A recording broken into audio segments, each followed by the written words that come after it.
Traders advance एसेलेंटिंग course के fourth lecture में आज हम किस तरीके से पीवीएस चार्ट के अंदर पोजिशनल एसएल्स को आइडेंटिफाई करते हैं उसको हम यहाँ पे सीखेंगे। जैसे कि मैंने आपको थर्ड लेक्चर में अंडरस्टैंड कराया था कि एसएल मार्केट में तीन टाइप के होते हैं, positional SL, intraday SL and random SL. Random SL से कोई लेना देना नहीं है हमारा। पोजिशनल एसएल और इंट्राडे एसएल आपको मार्केट में आइडेंटिफाई करने आने चाहिए। पोजिशनल एसएल को कैसे आइडेंटिफाई करते हैं वो इस लेक्चर में हम यहाँ पे अंडरस्टैंड करेंगे। प्रीवियस चार्ट में पोजिशनल एसएल को हम कैसे आइडेंटिफाई करते हैं वो इस लेक्चर में आइडेंटिफाई करेंगे। ओके, अब देखिए प्रीवियस चार्ट में अगर आपको पोजिशनल एसएल आइडेंटिफाई करना है उससे पहले आपको कुछ पॉइंट्स आपको पता होने चाहिए। उन पॉइंट्स को हम यहाँ पे स्टडी कर लेते हैं। पहला पॉइंट क्या है कि जो हम एसएल आइडेंटिफाई करेंगे वो 3 मिनट के टाइम फ्रेम पर हम आइडेंटिफाई करेंगे। अब 3 मिनट का टाइम फ्रेम हम यूज क्यों करते हैं? छोटा टाइम फ्रेम 1 मिनट यूज क्यों नहीं करते? 15 सेकंड, 30 सेकंड ये टाइम फ्रेम यूज क्यों नहीं करते? बड़े टाइम फ्रेम यूज क्यों नहीं करते? 15 मिनट है, 30 मिनट है, ओके यहाँ पे हमारे पास 5 मिनट है, 10 मिनट है, वो यूज क्यों नहीं करते? इसका सीधा सा जवाब है कि स्मॉल टाइम फ्रेम जो होता है ना उस पर काफी सारे स्विंग्स यहाँ पे फॉर्म होते हैं, तो उसमें बाय सेलर को प्रिडिक्ट कर पाना थोड़ा मुश्किल हो जाता है। वहीं जो बड़ा टाइम फ्रेम होता है उस पर स्विंग्स आपको विजिबल ही नहीं होते, तो कहीं ना कहीं वहां पे भी हम आइडेंटिफाई नहीं कर सकते कहाँ पे स्विंग बन रहा है। स्विंग बनेगा तभी तो हम आइडेंटिफाई कर पाएंगे कि कहाँ पे बायर अवेलेबल है, कहाँ पे सेल अवेलेबल है। लेकिन वहीं स्मॉल टाइम फ्रेम पे क्या होता है, स्विंग्स काफी सारे बनते हैं, तो हर जगह तो हम ऐसा नहीं होते मार्क करते बैठे हैं कि यहाँ भी बायर है, यहाँ भी सेलर है। तो इसलिए हम क्या करते हैं, स्टैंडर्ड एक 3 मिनट का टाइम फ्रेम यहाँ पे यूज करते हैं एसएल्स को मार्क करने के लिए। सेकंड पॉइंट समझाने से पहले मैं आपको थर्ड पॉइंट यहाँ पे समझा देता हूँ। मार्केट जब क्लोजिंग होता है तो क्लोजिंग प्राइस पे आपको कंसीडर करके चलना है कि बायर के स्टॉप लॉस भी अवेलेबल होंगे और सेलर के स्टॉप लॉस भी अवेलेबल होंगे। क्लोजिंग प्राइस पे हर जगह आपको अप्लाई नहीं करना, सिर्फ क्लोजिंग प्राइस पे आपको अप्लाई करना होता है। दूसरा सबसे इंपॉर्टेंट पॉइंट है जो कि 60% लेवल लॉजिक। इसको समझाने से पहले मैं आपको कुछ एक एग्जाम्पल समझाऊंगा ताकि आप मार्केट में जो मैं आपको समझाना चाहता हूँ ना उसको आप अंडरस्टैंड कर पाए। एक्सपीरियंस ट्रेडर जो होता है ना, समझिए एक्सपीरियंस ट्रेडर है, दूसरा इनएक्सपीरियंस ट्रेडर है। एक्सपीरियंस ट्रेडर का भी करंट प्रॉफिट चल रहा है 100 का, इन एक्सपीरियंस ट्रेडर का भी करंट प्रॉफिट चल रहा है 100 का। लेकिन जब मार्केट उनके अपोजिट में टर्न होगा तो इन एक्सपीरियंस ट्रेडर मार्केट से 40 का लॉस लेके निकलेगा, लेकिन एक्सपीरियंस ट्रेडर मार्केट से 40 का प्रॉफिट लेके निकलेगा। ऐसा क्यों? क्योंकि इनको पता है कि इनको कब अपनी पोजीशन काटनी है, इनको नहीं पता कब इनको अपनी पोजीशन काटनी है। तो इसलिए हम क्या करते हैं, जो पोजिशनल एसएल होते हैं ना ये किसने क्रिएट करें? पोजिशनल ट्रेडर्स ने क्रिएट करें। तो जो एक्सपीरियंस ट्रेडर्स हैं, जो पोजिशनल ट्रेडर्स हैं, उन पे क्या है, काफी ज्यादा में ह्यूज अमाउंट है, तो कहीं ना कहीं वो मार्केट को करते हैं, इफेक्ट करते हैं। उनको है कब उनको अपनी पोजीशन काटनी है, कब उनको पोजीशन नहीं काटनी है। वो एक्सपीरियंस ट्रेडर्स होते हैं, उनको पता है मार्केट कैसे काम करता है। तो जब मार्केट उनके अपोजिट में जाता है तो कहीं ना कहीं वो क्या करते हैं, अपना पूरा प्रॉफिट नहीं देते। मैं एक्सट्रीम लेके चलता हूँ कि 60% जब उनका प्रॉफिट कम हो जाता है तो अपनी पोजीशन काट के मार्केट से आउट हो जाते होंगे।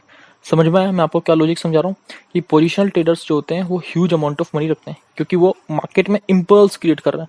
जो यहाँ पे मार्केट में इंपल्स क्रिएट कर रहा है बायर, उसने कितना पैसा लगाया होगा तब जाके मार्केट में वो अपसाइड गया होगा। मार्केट यहाँ पे बायर ने कितना पैसा लगाया होगा मार्केट को अपसाइड ले जाने के लिए, समझा आपने? जब मार्केट डाउन साइड आ रहा है फिर अगेन एक मार्केट को बायर अपसाइड ले जा रहा है, यहाँ पे जो बायर है कितना उसने पैसा लगाया होगा तभी तो मार्केट यहाँ से अपसाइड गया। तो ये करते हैं, ये एक्सपीरियंस ट्रेडर होते हैं, इनको मार्केट का काम करने का तरीका इनको पता होता है। तो मार्केट जब इनके अपोजिट में सीधी सी बातें मूव करता है तो कहीं ना कहीं ये पूरा अपना प्रॉफिट देने वाले नहीं है, क्योंकि मार्केट इनको अच्छा खासा प्रॉफिट दिखा चुका है। तो इनका प्रॉफिट कितना कम कर लेता है, अपना एक्सट्रीम लेके चलते हैं कि 60% अगर इनका मार्केट प्रॉफिट कम कर देता है तो अपनी पोजीशन काट के मार्केट से आउट हो जाते हैं। अब बात आती है कि सर ऐसे कैसे मार्केट घुमा देता है इनको। मैंने आपको समझाया कि अगर कोई ऑपरेटर मार्केट में बैठा हुआ है, ए ऑपरेटर, उससे बड़ा कोई ऑपरेटर का बी आ जाए तो कहीं ना कहीं वो क्या कर सकता है, ए ऑपरेटर को भी हंड कर सकता है। तो कहीं ना कहीं ये भी अपनी पोजीशन काट के मार्केट से फिर भाग जाते हैं ये ऑपरेटर। तो मैंने आपको समझाया ऑपरेटर भी मार्केट में ट्रैप होते हैं। तो इसलिए मैं कह रहा हूँ कि अगर उनके खिलाफ मार्केट अगर काम करता है, अपोजिट काम करता है, तो कहीं ना कहीं वो पूरा प्रॉफिट अपना देंगे नहीं, वो 60% अपना प्रॉफिट कम करके मार्केट से आउट होते हैं। अब ये प्रॉफिट भी आपको ऐसा लेके चलना है कि जब मार्केट उनको प्रॉफिट दिखा चुका हो। ऐसा नहीं होता कि आपने ट्रेड लिया 25 रुपए आपका प्रॉफिट दिख रहा है, आप कंसिडर करोगे मार्केट आपका अपोजिट जाए तो आप पोजीशन काट लो, बिल्कुल भी नहीं। मैं कह रहा हूँ कि जब मार्केट उनको अच्छा प्रॉफिट दिखा चुका है, मान लीजिए आपने एक लॉट लिया, मार्केट ने आपको 1000 रुपए का प्रॉफिट, 1000 रुपीज का प्रॉफिट आपको दिखा दिया। अब फिर मार्केट टर्न हो रहा है आपके अपोजिट डायरेक्शन में, तो कहीं ना कहीं 400 तो लेकर निकलूंगा ना मैं मार्केट से। ऐसा तो ही नहीं कि जो 1000 प्रॉफिट मुझे दिखाए उसको मैं जीरो कर लूँ, उसको मैं माइनस लॉस में लेके निकलूं। तो ये मैं आपसे कहना चाह रहा हूँ, जब मार्केट इनको अच्छा प्रॉफिट दिखा चुका होता है तो कहीं ना कहीं मार्केट में कोशिश करते हैं कि प्रॉफिट लेके निकले, लॉस लेके ना निकले। और आपको समझा दिया मैंने 3 पॉइंट्स जो हमें एसएल मार्क करने से पहले पता होने चाहिए। कौन सा?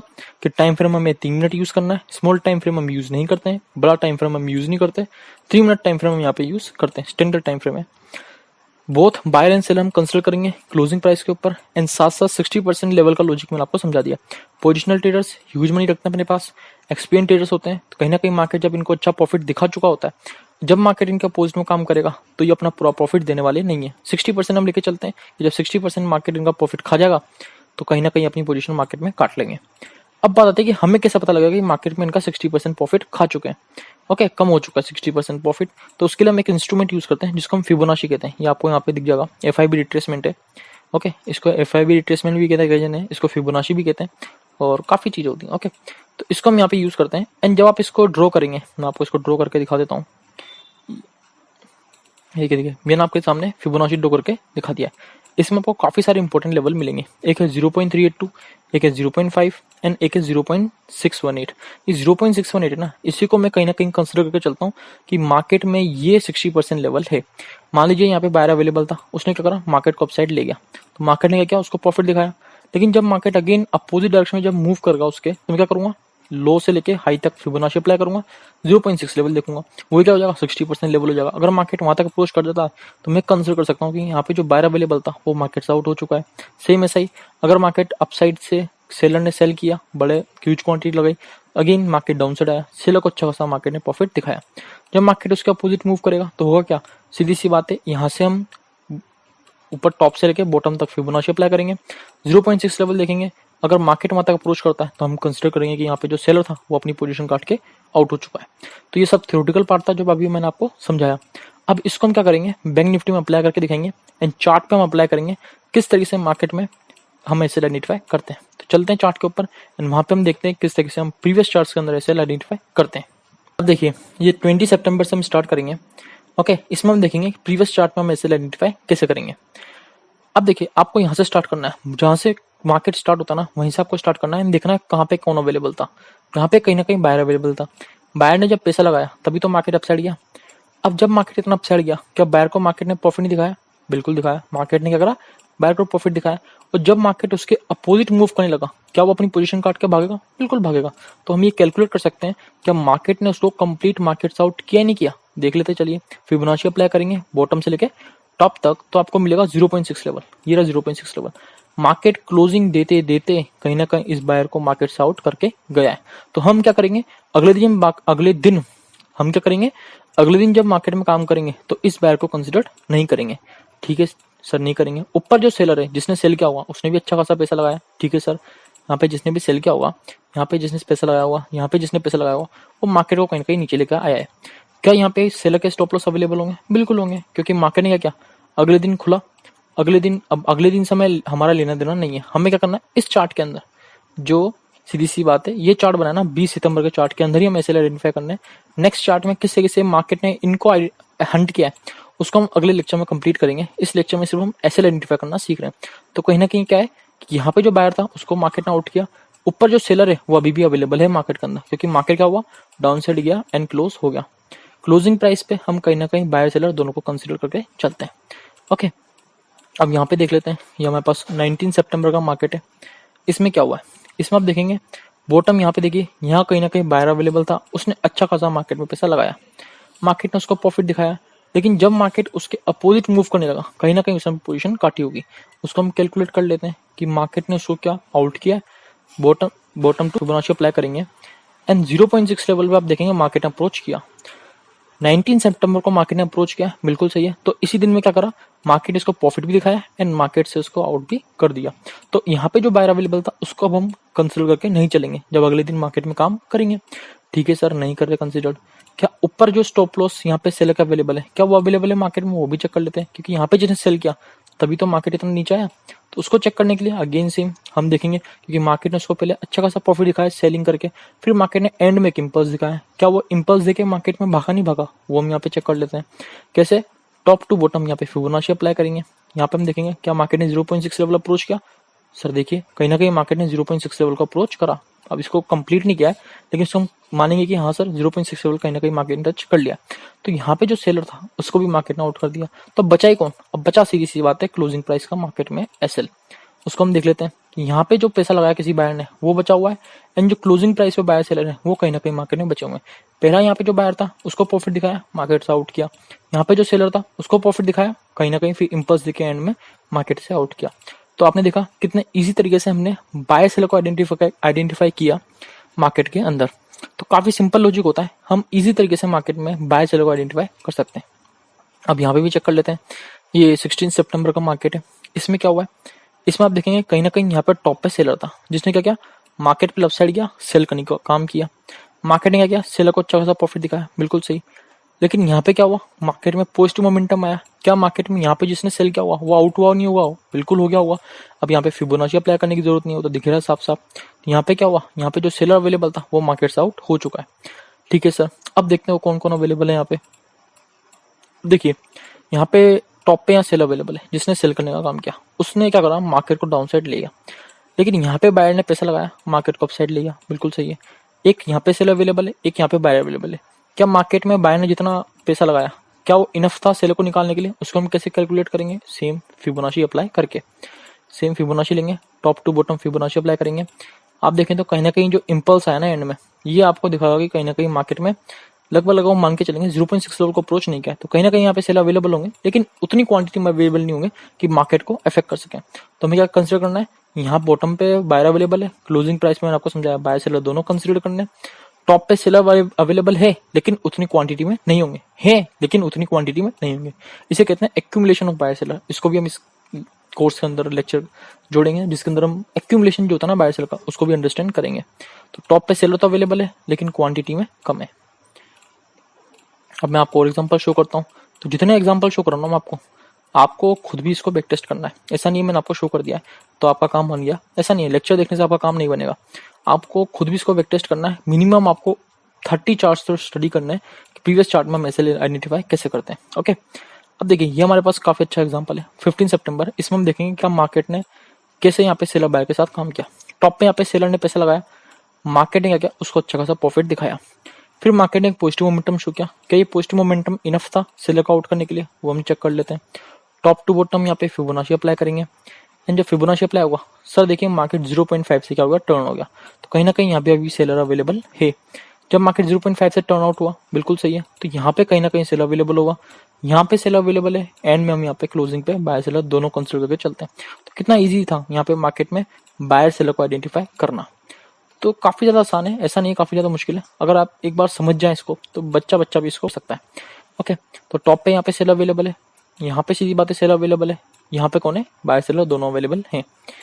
अब देखते हैं, मैं आपको और एग्जांपल यहाँ पे शो कर देता हूँ। अभी देखिए ये 14 सितंबर का यहाँ पे हमारे पास चार्ट है। अब देखिए यहाँ पे जो बायर ने पैसा लगाया, मार्केट ने उसको अच्छा खासा प्रॉफिट दिखाया। जब मार्केट उसकी अपोजिट में टर्न हुआ, क्या इस दिन के अंदर बायर ने अपनी पोजीशन काटी होगी, बिल्कुल नहीं काटी होगी। तो यहाँ पे जो बायर अवेलेबल है ना, उसको हम कंसिडर करके चलेंगे।